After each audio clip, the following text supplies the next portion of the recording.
Kamusta pong muli mga kababayan? Ang inyong lingkod, si Kabayan po, si Kamanong po, ay muli pong nagbabalik at tayo po ay magkomentuhan dito po sa Tambayan mga kabayan. Sana po nasa maayos po kayong kalagayan at mag-umpisa na po tayo. Ito pong nakarang hearing po dyan po sa Senado ay ginisa po nila. Ito pong DOE, ito mga Department of Energy sa pangunguna po ng kanilang sekretary na si Secretary Garin ay wala po yata doon mga kababayan. Hindi po yata nagpakita. Siyempre po, ang nandun po ay ang kanilang mga yusek. Hindi po ba? At dito po tinanong ni Senator Marcoleta, bakit po ganon kagrabe ang ginagawa po nila pahirap sa taong bayan? Lalo-lalo po sa diesel at sa petrolyo, sa gasolina. Grabe po ang itinaas. Hindi po bababa sa 120% ang itinaas. Pakinggan po natin si Senator Marcoleta kung paano niya po gisahin. Ito pong nasa DOE, mga kababayan, sa Department of Energy. Pakinggan po natin si Senator Marcoleta at panoorin.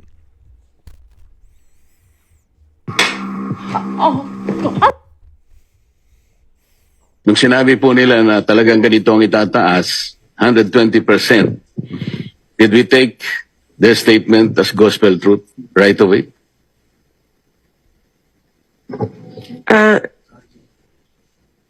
Mr. Chair, how it is it's a deregulated industry. So ang monitoring ng DOE lang yung ginagawa niya on checking what their prices as. Yes, sir. It is within the range na kinakalculate din ng DOE, Mr. Chair. Yes, sa ngayon po ang presyo ng diesel is 120.95 average po. From 55 pesos pre-crisis level. Ibig sabihin tumaas po ng 120%. Bakit po kaya?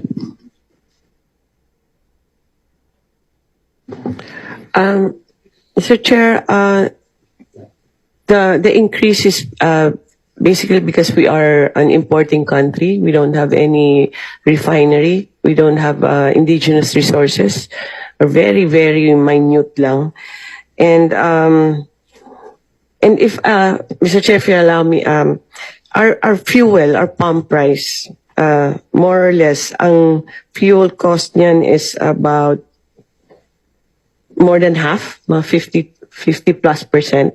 Tapos meron kang logistics, ang margin ng companies, pero our tax is about 25%, Mr. Chair. Hindi, alam po natin yun, ma'am. Ang tinatanong ko, bakit po 120% ang itinaas? Ano po ang explanation?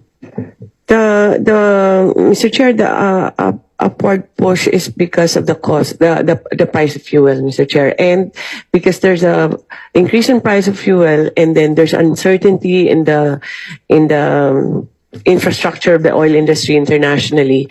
Yung logistics tumaas, tapos yung insurance tumaas na rin kasi natatakot na rin silang magpagamit ng vessel nila or crossing that traversing, no? So tumaas lahat.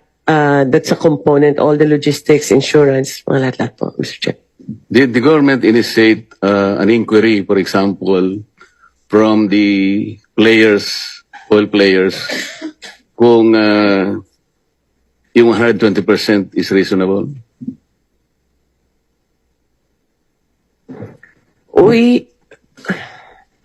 Mr. Chair, we have talked to the oil companies and we constantly monitor their prices and also the international prices and also all the trend on the logistics and insurance.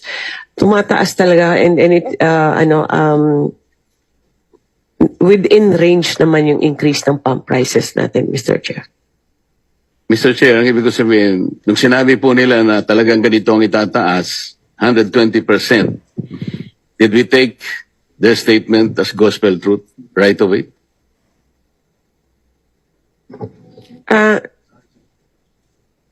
Mr. Chair, how it is it's is a deregulated industry. So, ang monitoring ng DOE lang yung ginagawa niya on checking what their prices as. Yes, sir. It is within the range na kinakalculate din ng DOE, Mr. Chair. Mr. Chair, kasi po, ang alam ko, ang pinakamalaking refinery sa buong mundo, yung Rotterdam Refineries. At meron po yan mga tangke na nakabalagbag sa Singapore. Marami po yan. Pati Petronas po, the second largest in the world, may mga tangke po siya sa Singapore. Nag-check po kasi ako, Mr. Chair. Halimbawa po, yung sa Rotterdam Refinery, kung halimbawa FOB price po, $570 per metric ton. Ang isang metric ton po is 1,180 liters. So kinuwento ko po yon, kasama na po yung itinatawag silang MAPS, yung means of Platts Singapore, which is $1.71. Yung 15 po, ito yung transport, ano? I-multiply natin ng 60 pesos, ito po yung peso to $1 at dinivide ko ng 1,180 para po makuha natin yung landed cost. Alam po niyo, it's only $29 at 29 pesos 83 centavos. Kapag sinama po natin, kahit hindi natin alisin ang excise, VAT, may importation, distribution, storage, broker fees, SGS survey, 2% CME, ito po yung coconut methyl, at saka VAT differential, which is actually 15 pesos and 51 cents. 45 pesos lang po yun eh. So, ang sinasabi ko po, Mr. Chair, bakit hindi po tayo, kasi po narinig ko, sinasabi nyo kanina, nakipag-usap kayo sa South Korea, nakipag-usap kayo sa China, nakipag-usap kayo sa Japan. Bakit hindi po ang gawin ng PNOC, direkta po tayong pumunta, magitan ng vessel natin, magpakarga tayo sa Singapore. O hindi po dadaan yun ng Strait of Hormuz. Mr. Chair, yan po yung ginagawa ng PNOC. We are actually directly contacting possible suppliers in the US, South America, and North America. Lahat po, in-explore naman yan eh. But on average talaga na, ang gusto namin mag-diversify para hindi lang galing dito sa Middle East yung source natin, ano. Pero ang isang issue din na why there's a limitation on the US source or on the other side, medyo 30-45 days kasi yung delivery. So may mga logistical but based on what are the offers to us, kasi fina-farm out yun yung offer ng PNOC, ang mga presyo, Mr. Chair, abot ng mga $200 per barrel eh. Madabag sinasabi ko po, ay yung mga tangke na nandun sa Singapore. Dalawang malalaking refinery sa mundo, Rotterdam Refinery at saka yung Petronas ng Malaysia. Pareho po silang may tangke. Kapag ka po ang pinag-usapan natin, yung Petronas Malaysia Refinery, yun po CIF, hindi POB. Kaya $640 per metric ton. Alam po niyo yung kwenta ko ron, 32 pesos and 63 centavos.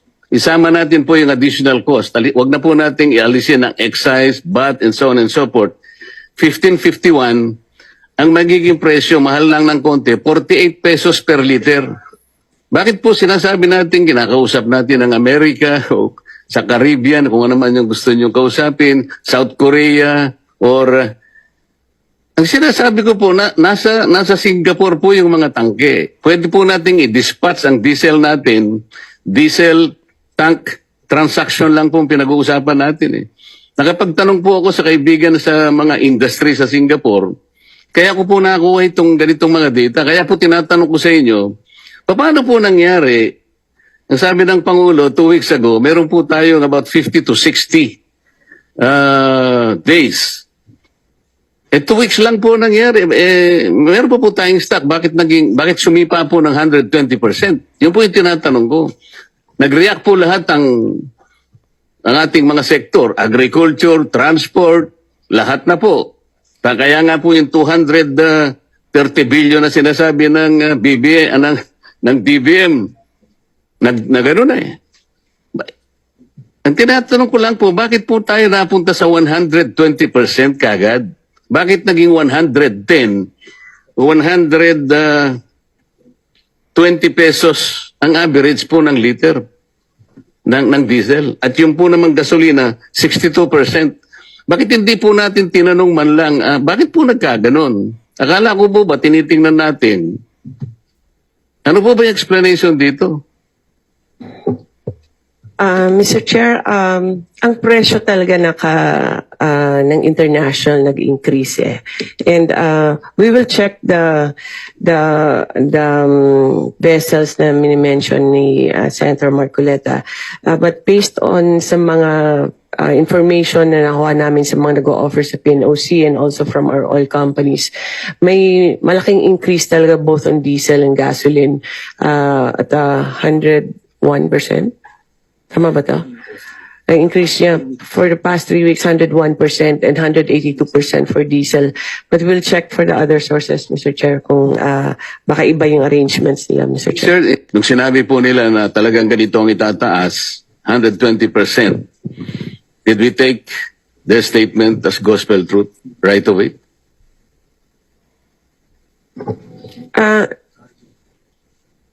Mr. Chair, how it is it's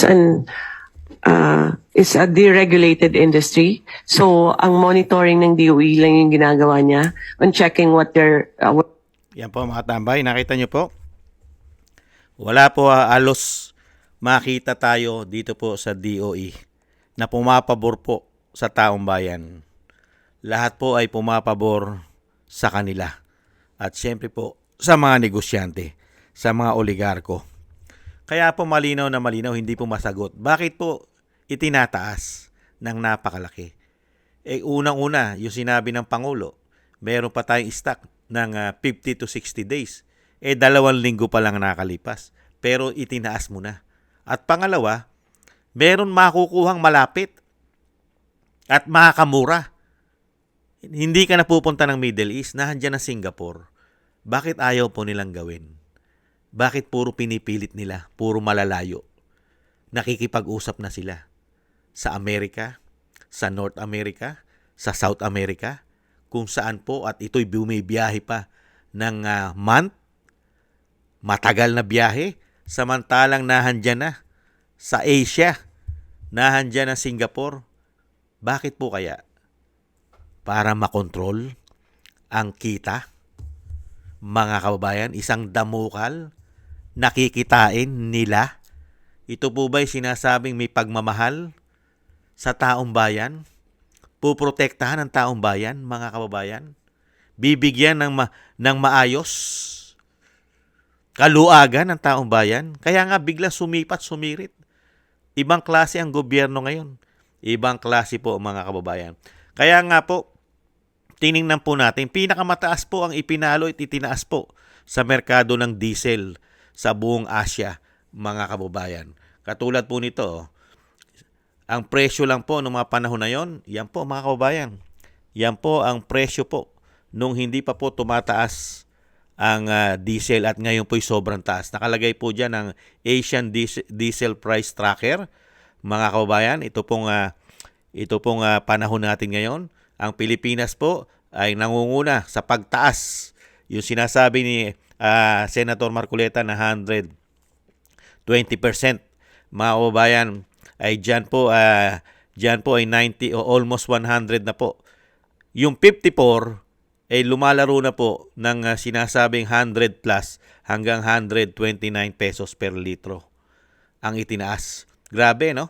Ito po Pilipinas, sumunod po Laos, Thailand, Vietnam, Cambodia, Singapore, Malaysia, Indonesia, India, Japan, and South Korea, mga kababayan.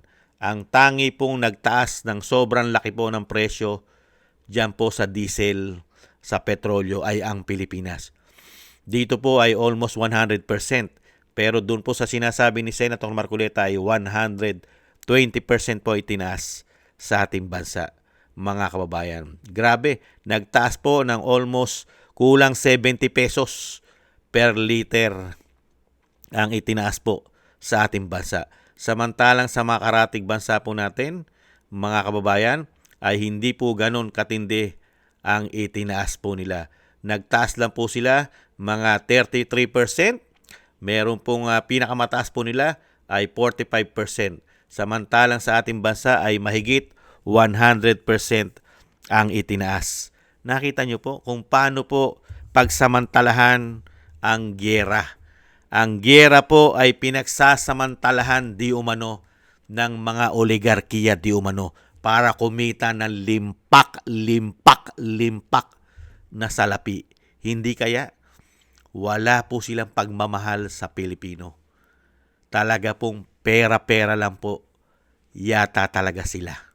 Walang pagmamahal.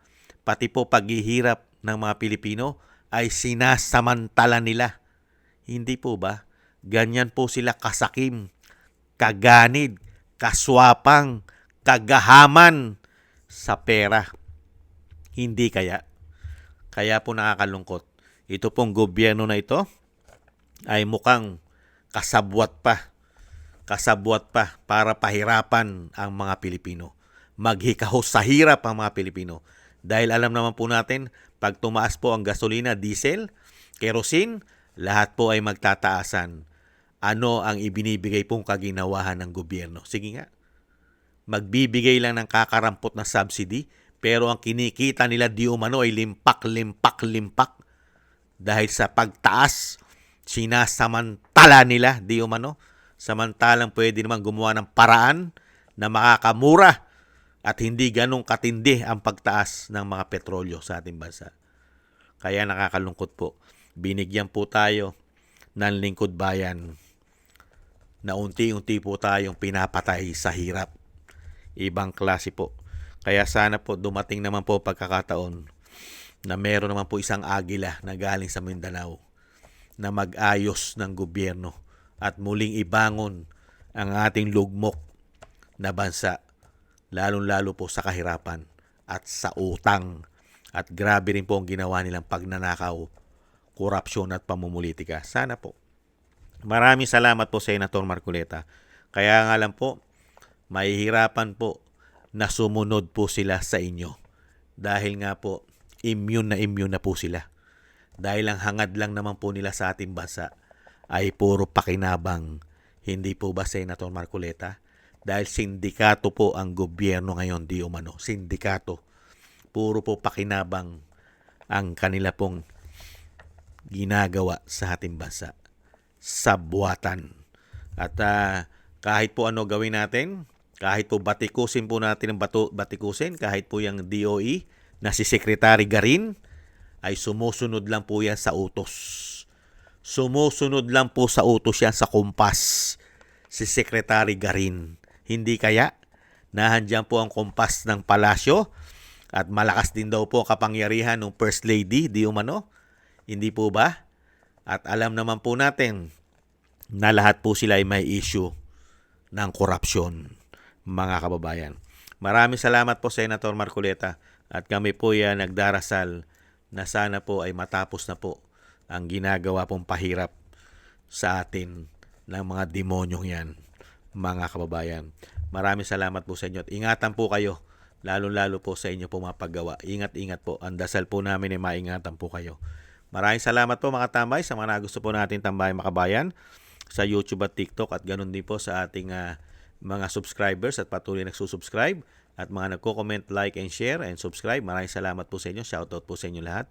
At shoutout din po sa nagbibigay po ng tulong at biyaya.